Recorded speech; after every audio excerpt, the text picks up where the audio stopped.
Hello friends and welcome to the video on Kirchhoff's current law.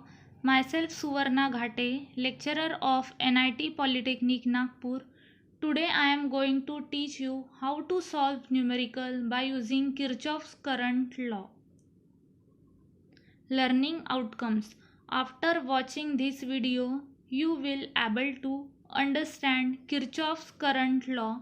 Kirchhoff's current law is also known as node analysis.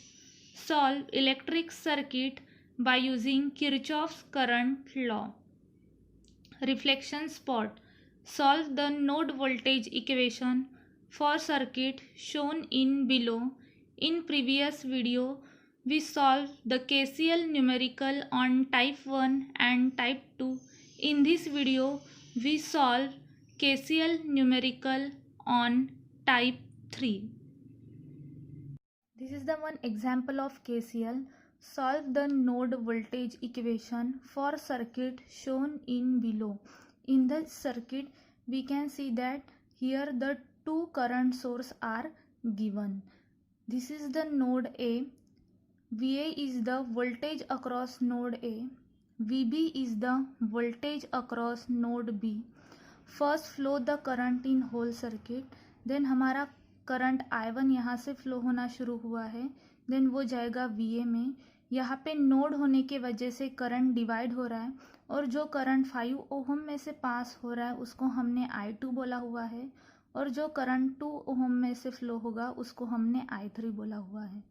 Then further this I2 passes through 5 ohm resistance and due to this VB फिर से यहाँ पे node होने की वजह से current divide होगा और जो करंट 2 एम्पियर सोर्स में जा रहा है उसको हमने नाम दिया है I4 और जो करंट 1 ओहम में पास हो रहा है उसको हमने बोला हुआ है I5.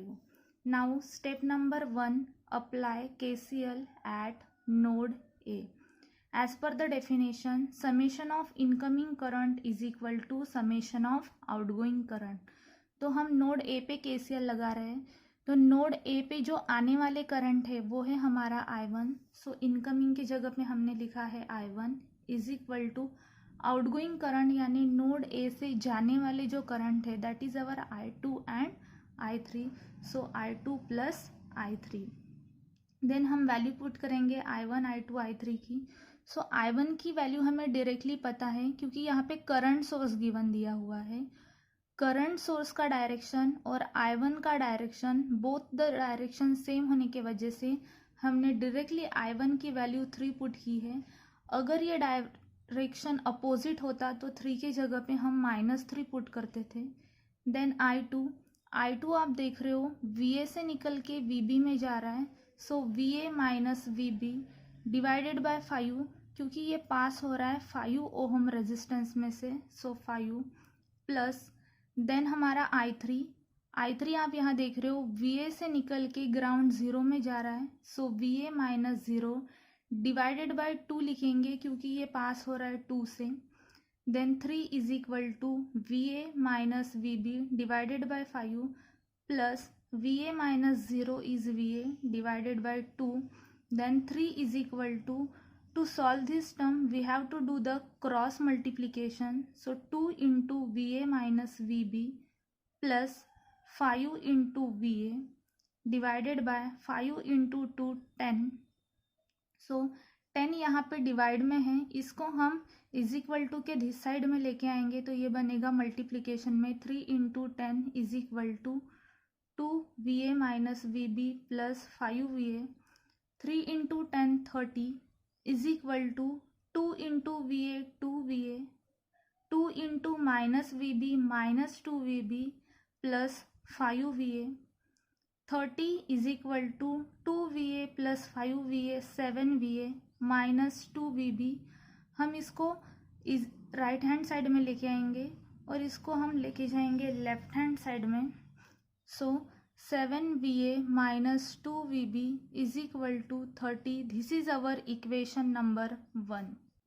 Step 2, apply KCL at node B.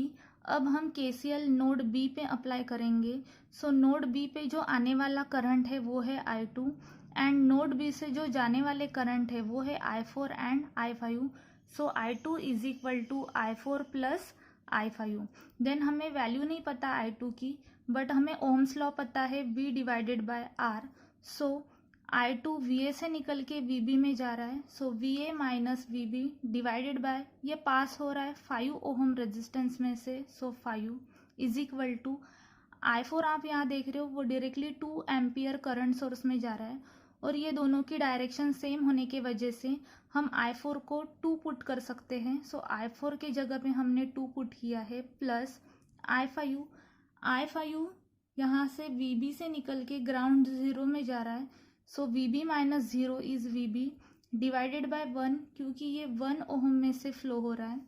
Then VA minus VB divided by 5, then ये term plus VB divided by 1 में है, इसको हम इज इक्वल टू के दिस साइड में लेके आएंगे तो वो बन जाएगा minus VB divided by 1 is equal to 2।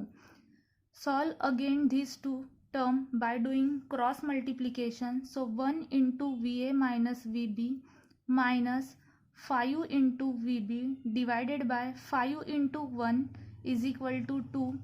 So 1 into VA 1 VA minus 1 into VB minus 1 VB, then minus 5 VB divided by 5 into 1 5 is equal to 2। 1 VA minus VB minus 5 VB is equal to, ये 5 यहाँ पे divide में है, इसको is equal to के this side में लेके आएंगे तो वो बन जाएगा मल्टीप्लीकेशन में। So 1 VA minus VB minus 5 VB is minus 6 VB is equal to 10. This is our equation number 2. Now step number 3, solve equation 1 and 2 simultaneously. Write here equation 1 and equation 2.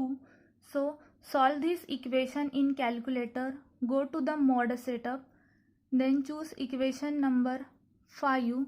Then here the lots of equation, but in our equation there is 2 unknown variable, that is VA and VB, and 1 constant. So press 1, we get the matrix, put the value. The coefficient of VA is 7, then the coefficient of VB is minus 2, then the constant is 30. Then the second equation, the coefficient of VA is 1, the coefficient of VB is minus 6, and the constant is 10. Press is equal to, we get the value of x. X is equal to our VA, which is 4 volt, and we get the value of y. Y means our VB, so the value of voltage VB is minus 1 volt. Thank you.